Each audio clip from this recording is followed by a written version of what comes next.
Welcome, what is up? Thank you for tuning back into the Chaos Lair. Of course, I'm Chris Chaos here with the 411 for Monday Night Raw. The go home to No Mercy. I have to start off the video tonight, my recap, and say that once again, my thoughts and prayers are with the Heenan family. I was very distraught yesterday when I found out the passing of Bobby the Brain Heenan. For somebody that I wouldn't say idolized, because I didn't growing up, but somebody that was very much a part of my childhood, you know, for the longest time, you know, until, basically almost until WCW closed, because he worked in WCW for so long. I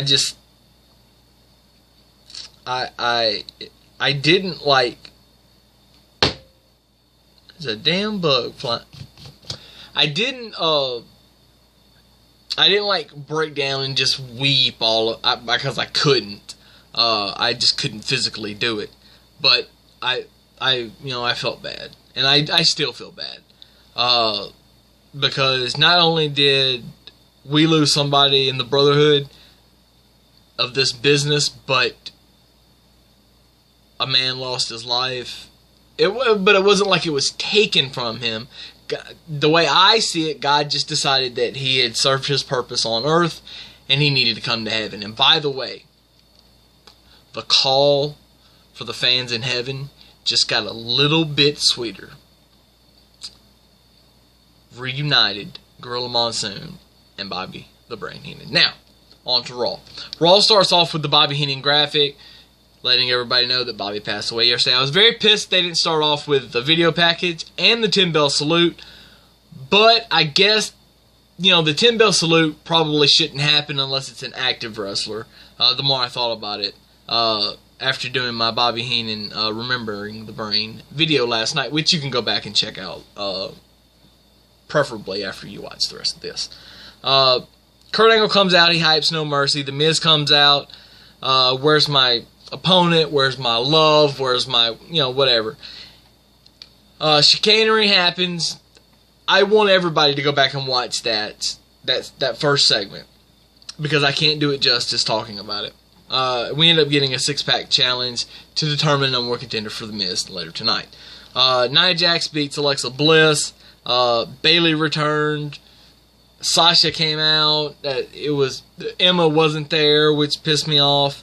There was a whole lot of things working here, but Bayley eventually gets added to the women's title match this Sunday, which is kind of horse shit, I think, but it is what it is. She was supposed to get the match at SummerSlam anyway, so I don't like it being a five-way now. I mean, you put all of these people in there, and then they're going to have this match. It needs to be elimination, basically. I think every 4- and 5-way match needs to be... I think every multi-person match, a triple threat, a fatal 4-way, a fatal 5-way, a six-pack challenge, it should all be elimination. And I fought this way for years. And I blame Paul Heyman for that, because Paul was the guy in ECW that gave us these matches. You didn't have a triple threat with one fall. You had a triple threat elimination match, or what was called a 3-way dance, or a 4-way dance. In this instance, it would be a 5-way dance. I don't know why they don't use the vernacular. It works. It's over, but anyway. You get more social reaction for the Brain here. Social media reaction, excuse me. Sheamus and Cesaro cut a hell of a promo. In the ring, by the way. Rollins and Ambrose come out to kind of dispute it. The club comes out, calls everybody not good brothers and nerds. And then we have a triple threat match, which was very, very, very entertaining. And Sheamus and Cesaro wins, which was a good call, because the club didn't need it, because you would think that if the club won, then they would be thrust into this match on Sunday, and so we get the same match on Sunday that we just got tonight, and I hate that.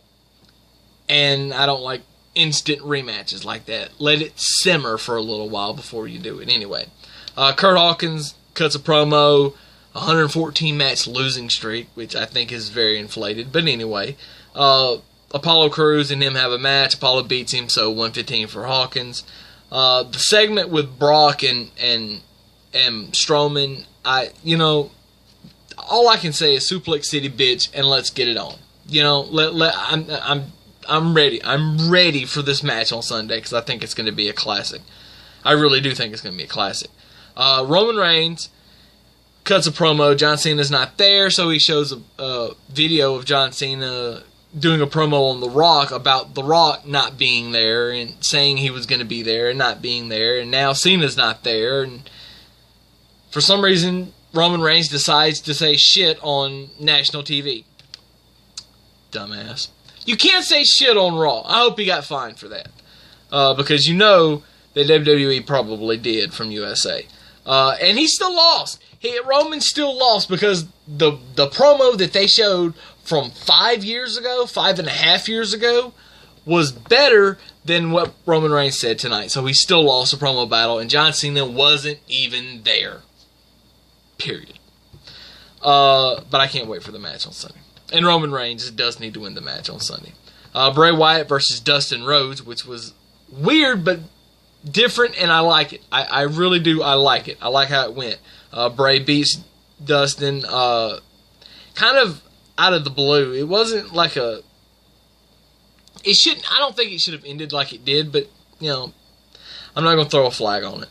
And then Finn Balor cuts a promo, and I love the promo. I love the end of the promo that he cut, because he said the line, the demon was created by the man, so which is more dangerous, the demon or the man? Now, I love it, but the fact that he said it now, like, we've only seen the demon as far as WWE goes, not NXT, because you can't count NXT. This is totally different from NXT. All the shit in NXT doesn't really count once you get to the main roster. That's the way I look at it. So, we've only seen the demon twice. And people are just absolutely bloodthirsty for the demon. Everybody wants the demon. And I get it, but you need to use the demon sporadically. But the demon, it's like he put himself over the demon. And the demon needs to be over him. Like I've said numerous times, he needs to go to that place inside him that brings out the demon that he created when the man can't get the job done. And he has to rely on the demon to do it. And I think it was perfectly executed against Bray. Not so much against Seth last year when he won the big red belt, excuse me. And, he got injured, whatever. We haven't seen enough of the demon for this promo yet. So I have to throw a flag on that. I didn't love it. So we get more social media on Bobby Heenan, and then the video package, of course, it was a great video package. And by the way, I almost love the way they ended the video. Bobby had this line that he said a couple of times, but it became one of his famous quotes is, hold on, how's it go? If you stick with me, you go to the top. Or if you listen to me, you go to the top. If you don't, you'll never heard from again. Or if you don't listen to me, you never heard from again.